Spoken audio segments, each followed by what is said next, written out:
दोस्तों मैं बाज हफीज हूं। महात्मा गांधी जी को गालियां देने वाला, बापू के हत्यारे गोडसे को पूजने वाला, नफरतबाज, गालीबाज तथा कथित संत कालीचरण आखिरकार खजुराहो से गिरफ्तार हो गया, मध्य प्रदेश का जो शहर है। लेकिन अपनी गिरफ्तारी के साथ साथ पूरी भाजपा को बेनकाब कर गया है। ये समझ लीजिए कि कालीचरण ने अपनी गिरफ्तारी के बाद पूरी भाजपा को उलझा के रख दिया है। जब वो रायपुर पहुंचा है तो वहां का जरा वीडियो देखिए। जय श्री राम के नारे लगा रहे हैं वो अनभक्त जो बीजेपी का समर्थन करते हैं। मैं आपको पहले वीडियो दिखाता हूं, जरा वीडियो देख लीजिए और उसके बाद मैं आपको दिखाऊंगा कैसे बीजेपी नेता एक के बाद एक बयान देके फंसते जा रहे हैं। कौन से बड़े नेता दिग्गज नेता समर्थन में आ गए हैं, किसके? कालीचरण के, जो बापू को गालियां दे रहा है और गोडसे का पुजारी बता रहा है अपने आप को, ऐसे के। लेकिन पहले यह वीडियो देखिए कि जब वो रायपुर में कोर्ट में पेश करने ले जाया गया है तो क्या अभी कुछ देर पहले उसके समर्थन में नारे लग रहे हैं। सुनिए जरा। जय जय श्री राम, जय जय श्री राम, जय जय श्री राम। ये तो शर्मिंदा कर देने वाला वीडियो हो गया अभी का। लेकिन इससे पहले की जो शुरुआत हुई, जब ये मध्य प्रदेश में सुबह 4 बजे पकड़ा गया, ये छुपा हुआ था खजुराहो में।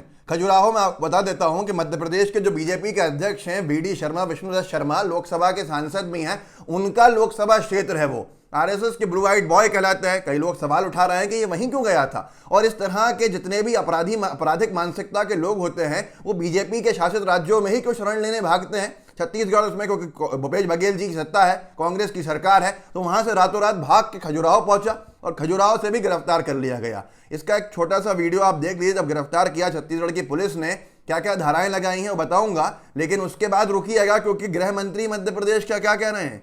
गृह मंत्री को तकलीफ कितनी हो रही है वो आप देखेंगे तो आप खुद हिल जाएंगे कि ये कैसे लोग हो सकते हैं जो बापू को गालियां देने वालों को लिए इस तरह के बयान दे रहे हैं समर्थन के अंदर। लेकिन पहले ये इसकी गिरफ्तारी का वीडियो देख लीजिए, कुछ सेकंड्स का देखिए।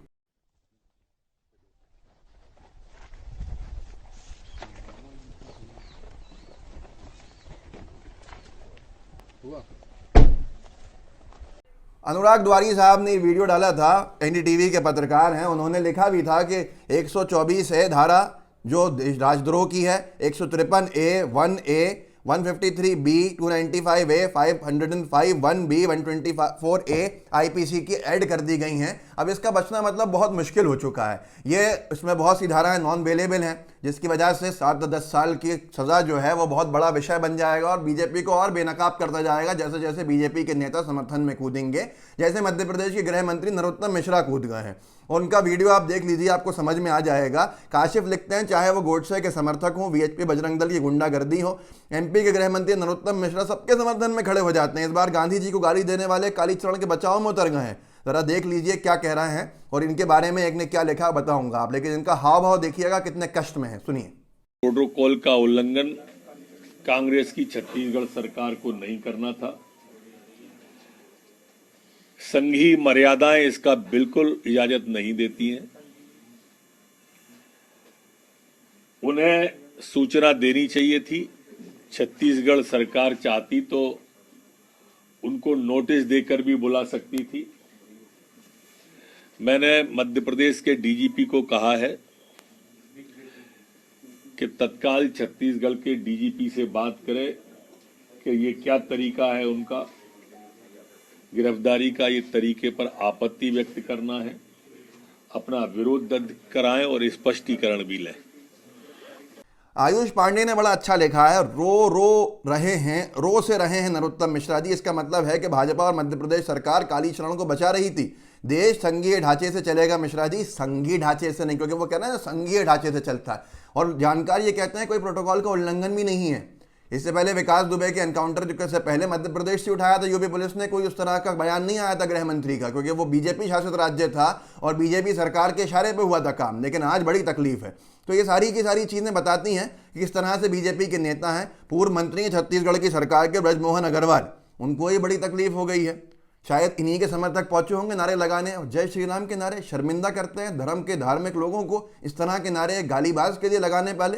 कोई फर्क नहीं है इनमें और किसी में। ब्रजमोहन अग्रवाल पूर्व मंत्री हैं, बीजेपी के बड़े नेता हैं, कहते हैं ऐसी कार्यवाही शासन का दुरुपयोग है, गांधी जी के सिद्धांतों के विरोध है। मतलब हद ही कर दी। इनको गांधी जी को भद्दी भद्दी गालियां देने वाला, गोडसे की तारीफें करने वाला और उसके बाद कहने वाला कि मुझे कोई शर्मिंदगी नहीं है, मैं अपने बयान पर कायम हूं, उसकी गिरफ्तारी गांधी जी के सिद्धांतों के खिलाफ लग रही है। मतलब आज़ाद छोड़ देते इसको, और इस तरह के बयान ये देता रहता है और 25 लोग और देते रहते हैं। जैसे कौन देते हैं?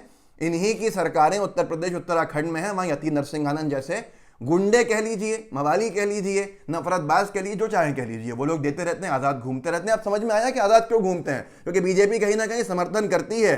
इसीलिए बीबीसी हिंदी ने लिखा भी है, मध्य प्रदेश के गृह मंत्री को लेकर, बीजेपी के कद्दावर नेता को लेकर महात्मा गांधी को गाली देने वाले कालीचरण की गिरफ्तारी में मध्य प्रदेश के गृह मंत्री नरोत्तम मिश्रा नाराज क्यों हैं?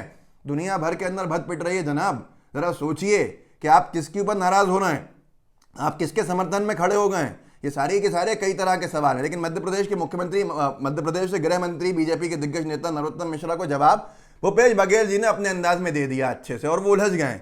आदेश सावल लिखते हैं, नरोत्तम मिश्रा पहले ये बताएं कि वो कालीचरण की गिरफ्तारी से खुश हैं या दुखी हैं। भूपेश बघेल जी को कोट करके वीडियो देखना चाहेंगे? देख लीजिए, सुनिए और समझ लीजिए कैसे मखमल में लपेट के जूता मारा जाता है। भूपेश बघेल जी जानते हैं अच्छे से, देखिए। पहली बात नरोत्तम मिश्रा जी ये बताएं कि महात्मा गांधी को गाली देने वाले व्यक्ति की गिरफ्तारी से वो खुश हैं या दुखी हैं। दूसरी बात यह है कि किसी नियम का उल्लंघन नहीं हुआ है, जो विधिक प्रावधान है उसके तहत कार्रवाई की गई है।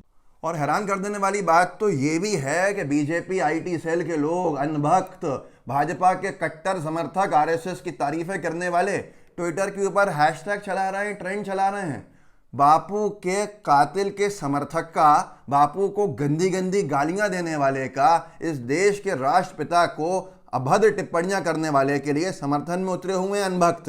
हैशटैग चल रहा है कालीचरण महाराज के साथ हैं हिंदू। देख लीजिए सामने, ये आपके सामने है, और ये कम से कम इसके ऊपर निरंतर ट्वीट्स करते जा रहे हैं, कालीचरण महाराज के साथ हैं हिंदू। माफ़ कीजिएगा, मेरे जितने हिंदू मित्र हैं, 80% जो हिंदू समाज के लोग हैं, वो ऐसे गालीबाज, नफरतबाज, तथाकथित संत के साथ कभी नहीं खड़े हो सकते। वो इस देश में एकता चाहते हैं, इस देश की अखंडता चाहते हैं। लेकिन आज बीजेपी के नेताओं के इस तरह के बयान आना, उनका चिंतित होना साफ दर्शा गया है, प्रमाणित कर गया है कि ये पूरा नफरतबाजी का जो खेल चल रहा है धर्म संसद के नाम पे, मुसलमानों के नरसंहार की जहाँ बातें होती हैं, बापू को गालियाँ दी जाती हैं, महिलाओं का अपमान किया जाता है, वो सारे के सारे अगर संरक्षण में चल रहे हैं तो अब आपको साफ समझ में आ गया होगा कि यूपी और उत्तराखंड में ही क्यों चल रहा है और किसके संरक्षण में है। क्या भाजपा अपने काम के नाम पर वोट नहीं मांग पाएगी? क्या इस तरह से नफरतबाजी का माहौल, खराब माहौल बनाना किसी की मजबूरी बन गया है? ये कई सवाल हैं जिनके जवाब आपके पास भी होंगे। इस वीडियो को बढ़ाइएगा आगे, और ख़ास तौर पर उन लोगों के पास पहुंचाइएगा जो सही में कट्टर अनभक्ति की बीमारी से गुजर रहे हैं। मेरा चैनल है, इसको सब्सक्राइब कीजिएगा अब्बास हफीज़ के नाम से, और साथ में सोशल मीडिया प्लेटफॉर्म से मेरे ऊपर इनसे कनेक्ट कर सकते हैं अगर मुझसे जुड़ना चाहते हैं तो। जय हिंद, जय भारत।